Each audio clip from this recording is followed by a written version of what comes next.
दाल चना रेसिपी गर्मी की स्पेशल डिश। आप चपाती के साथ खाएं या बॉयल चावल के साथ खाएं, बच्चे बड़े सब शौक से खाते हैं।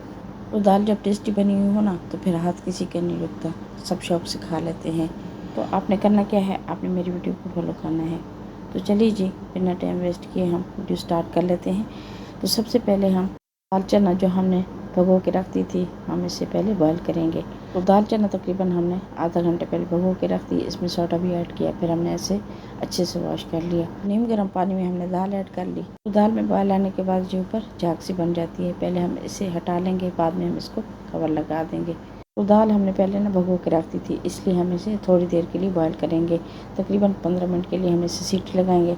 तो तकरीबन 15 मिनट गुजर चुके हैं। अब हम चेक कर लेते हैं दाल हमारी कितनी गल चुकी है। तो दाल तकरीबन हमारी अच्छे से गल चुकी है। अब हम दाल को दूसरे बर्तन में निकालेंगे और इसी कुकर में हम दाल के लिए मसाला तैयार कर लेंगे। तो मसाला तैयार करने के लिए सबसे पहले हमने हाफ कप इसमें ऑयल ऐड किया और साथ साथ इसमें हमने साबुत गरम मसाला ऐड कर लेना है। और गरम मसाला ऐड करने के बाद ना साथ साथ इसमें हम प्याज भी ऐड कर लेंगे। तो प्याज को हमने ज़्यादा नहीं पकाना, सिर्फ सॉफ्ट करना है। तो अगर आप मेरे चैनल पर न्यू हैं तो प्लीज़ मेरे चैनल को सब्सक्राइब कर दें। तो प्याज बिल्कुल हम थोड़े से फ्राई करेंगे, बिल्कुल इसका हम कलर चेंज नहीं करेंगे। जब ये सॉफ्ट हो जाए तो इसमें हम बाकी की चीज़ें भी शामिल कर लेंगे। तो प्याज बिल्कुल सॉफ्ट हो चुके हैं। अब हम इसमें लहसुन अदरक का पेस्ट शामिल करेंगे और थोड़ी देर हम इसे फ्राई कर लेंगे। तो तकरीबन 2 से 3 मिनट हम लहसुन अदरक को भी फ्राई करेंगे ताकि इसका कच्चापन दूर हो। एक छोटी सी टिप्स है जो आपके साथ शेयर करूँगी। आपने प्याज ब्राउन करने के बाद अब लहसुन अदरक का पेस्ट शामिल करते हैं और साथ साथ अपने स्पाइसेस ऐड कर लेने हैं ताकि प्याज अच्छे से गल जाए। तो स्पाइसेस पहले ऐड करने से स्पाइसेस अच्छे से फ्राई हो जाते हैं, इसकी अच्छी सी खुशबू आती है। जब ये अच्छे से भुन जाए तो इसमें आप टमाटर शामिल करें। अगर आप पहले टमाटर शामिल करेंगे तो स्पाइसेस फ्राई नहीं होंगे और वो अच्छी सी खुशबू नहीं आएगी। हाफ टेबल स्पून इसमें हम हल्दी शामिल करेंगे और 1 टेबल स्पून इसमें हम लाल मिर्च पाउडर शामिल कर लेंगे और साथ साथ इसमें हम 1 टेबल स्पून नमक भी शामिल करेंगे। 2 से 3 मिनट हम इसे अच्छे से फ्राई करेंगे। तो स्पाइसेस फ्राई करने के बाद जब इसमें अच्छी सी खुशबू आने लगे तो इसमें हम टमाटर शामिल करेंगे। तो टमाटर हमने एक ही इसमें शामिल किया क्योंकि दाल चना में प्याज ज़्यादा शामिल किए जाते हैं, टमाटर ज़्यादा शामिल नहीं करते।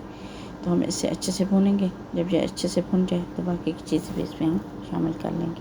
तो अगर मेरी वीडियो पसंद आए तो मेरी वीडियो को लाइक एंड शेयर करना भी मत भूलें। तो यहाँ पे हम मसाला अच्छे से भूनेंगे। जब मसाले में से ऑयल अलग होना शुरू हो जाए तो इसमें हम दाल शामिल कर लेंगे। तो 1 कप दाल जो पहले हमने बॉयल करके रख दी थी अब हम इसमें शामिल कर लेंगे। तो दाल शामिल करने के बाद में दाल को हमने अच्छे से भून लेना है। इस पॉइंट पे हमने खास ख्याल रखना है, दाल हमने अच्छे से भून लेनी है।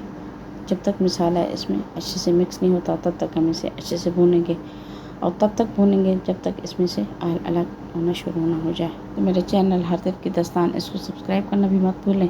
तो आप देख सकते हैं दाल अच्छे से भुन चुकी है। अब हम इसमें पानी शामिल करेंगे।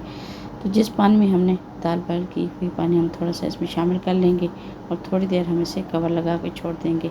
तो कवर सिर्फ हमने 2 से 3 मिनट इसे लगाना है। तो एंड पे हमने दाल के लिए एक ख़ास मसाला जो हम तैयार करेंगे बाद में हम इसमें शामिल कर लेंगे। 1 टेबल स्पून साबुत धनिया और 1 टेबल स्पून ज़ीरा, 1 टेबल स्पून इसमें हमने मेथी शामिल करके पहले हमने इसे ड्राई रोस्ट कर लेना है। ड्राई रोस्ट करने के बाद इसे हम ठंडा कर लेंगे। तो पहले हम इसमें सब्ज़ मिर्च और सब्ज़ धनिया शामिल कर लेंगे। सब्ज़ धनिया और सब्ज़ मिर्च ऐड करने के बाद मसाला भी हमारा बिल्कुल अच्छे से ठंडा हो चुका है। अब हम इसे हाथ से दरदरा पीस लेंगे और इसमें हम शामिल कर लेंगे। तो मेरी आज की वीडियो आपको कैसी लगी कमेंट सेक्शन में ज़रूर बताएं। मेरी वीडियो अच्छी लगी है तो मेरी वीडियो को लाइक एंड शेयर करना भी मत भूलें और मेरे चैनल हर दिन की दास्तान, इसको सब्सक्राइब करना भी मत भूलें। तो दाल चना की मज़ेदार सी रेसिपी बिल्कुल रेडी हो चुकी है। आप इसे बॉयल चावल के साथ खाएँ या नान के साथ खाएँ, खुद खाएँ और घर वालों को खिलाएँ।